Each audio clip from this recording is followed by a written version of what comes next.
My name is Ohine Kojo. I come from Daram and I stay with my mother. I am the goalkeeper with Young Stars. And I hope that I know that I am doing well every time. And I know that I'll go and be a special keeper in this town. Tager man til Nordghana og besøger den lille landsby Dalung, 40 km fra den større by Tamale, ser man midt i landsbyen et ungdomshus med utrolig meget aktivitet. Dalung er en helt almindelig landsby som alle andre i Nordghana, hvor størstedelen af befolkningen er farmere, og hvor de fleste af beboerne bor i lerklinede compounds, og hvor livet er meget primitivt og enkelt. Her laves mad over bål til alle måltider, og både brænde skal findes, og vand hentes ved brønden. Dalung er så heldig, at alle har adgang til rent vand. Kønsrollerne er meget opdelte, og det er hovedsageligt mændene, der bestemmer, og kvinderne, der arbejder mest. Høvdingen og hans ældre er dem, der bestemmer, og ungdommen har først nu fået del i beslutningsprocesserne, takket være sportsprogrammet Sports as a Tool for Development.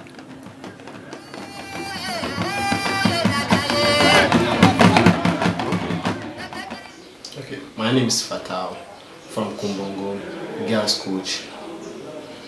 I've been for 3 years to Kumbongo Youth Association, and I understand that being for sports as a tool for development can make people happy. So I have my own team, which is girls.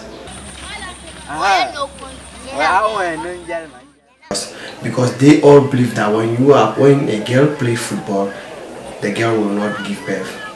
So we explain everything. We use one person as a role model for the community. So the people, the parents understand that when a girl plays football, she can give birth. Al-Hassan Idimanza, the sports coordinator to Sports as a Tool for Development. And we've been operating for 3 years now, and the activities we run in Sports as a Tool for Development are football activities, volleyball play, basketball play, and some international games. This is the way we run our activities in the communities. Every community has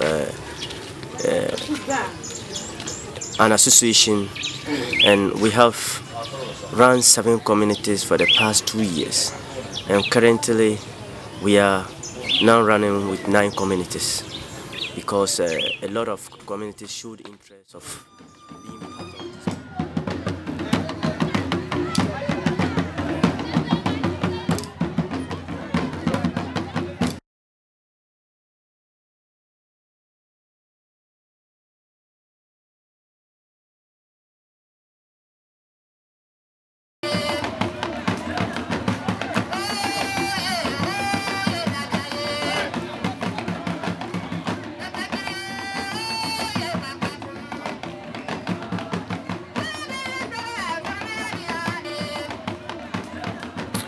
Sports as a Tool for Development har eksisteret siden 2010.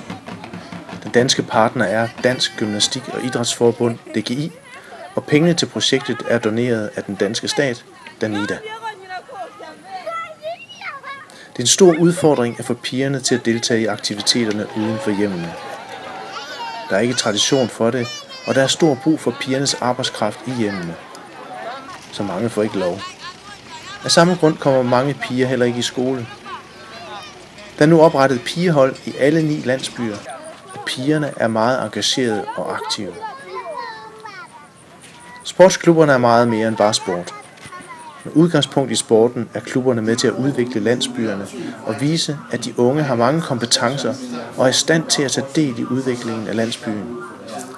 Før projektet kom til landsbyerne, var det kun høvdingene og de gamle, der bestemte, og ofte stod udviklingen helt stille.